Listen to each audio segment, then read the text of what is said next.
Views इस session के अंदर हम क्लाइंट सर्वर मॉडल डिस्कस करने जा रहे हैं।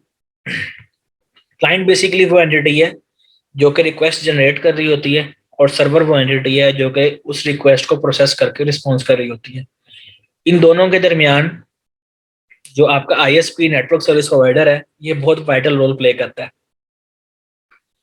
क्लाइंट कुछ भी हो सकता है, आपका डेस्कटॉप पीसी, आपका मोबाइल या टैबलेट। अब इस को डिस्कस करने का मकसद ये है कि हम ये देख सकें कि एंड्रॉयड के अंदर डाटा कम्युनिकेशन किस वे के जरिए होती है। एक तो उसमें वे ये है कि डाटा को फिजिकल स्टोरेज में ही सेव करवा लिया जाए, यानी SQLite डाटाबेस के अंदर। और दूसरा वे ये है कि डाटा को किसी क्लाउड के ऊपर सेव करवा लिया जाए और थ्रू सम लिंक और रेस्ट एपीआई उसे कॉल करवा लिया जाए।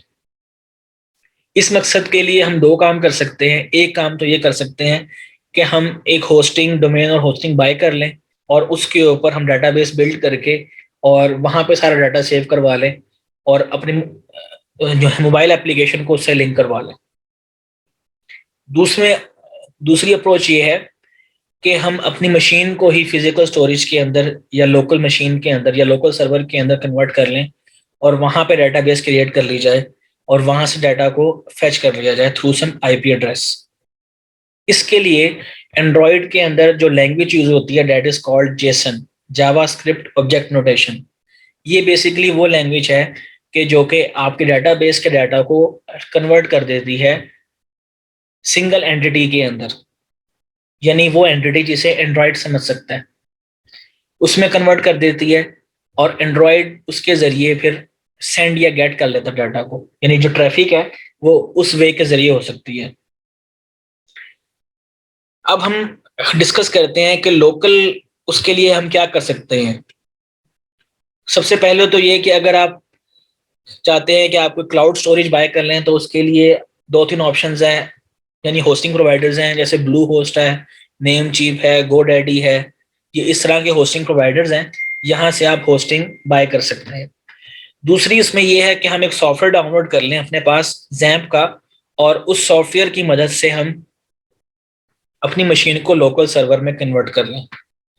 तो उसके लिए हम जैम्प सॉफ्टवेयर डाउनलोड करेंगे। उसका जो वर्जन है आपके पास वो 3.2.1 है, ये आप डाउनलोड कर लें।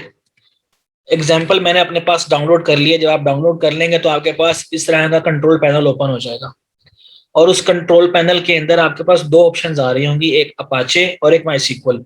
आपने उन दोनों ऑप्शंस को ओपन कर देना है, यानी जैसे यहाँ पे स्टार्ट लिखा हुआ है, आपने इन दोनों ऑप्शंस को स्टार्ट कर देना है।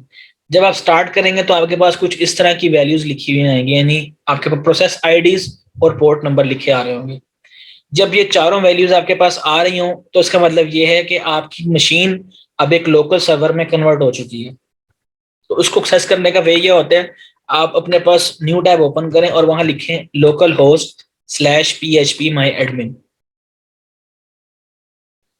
जब आप ये लिखेंगे तो आपके पास एक पूरा कंट्रोल पैनल ओपन हो जाएगा जहां पर रहते हुए आप अपने कोई भी डेटाबेस क्रिएट कर सकते हैं। अब डेटाबेस आपने कैसे क्रिएट करनी है, इसमें टेबल रोज और कॉलम कैसे बनेंगे, ये हम नेक्स्ट सेशन में देखते हैं। Thank you so much.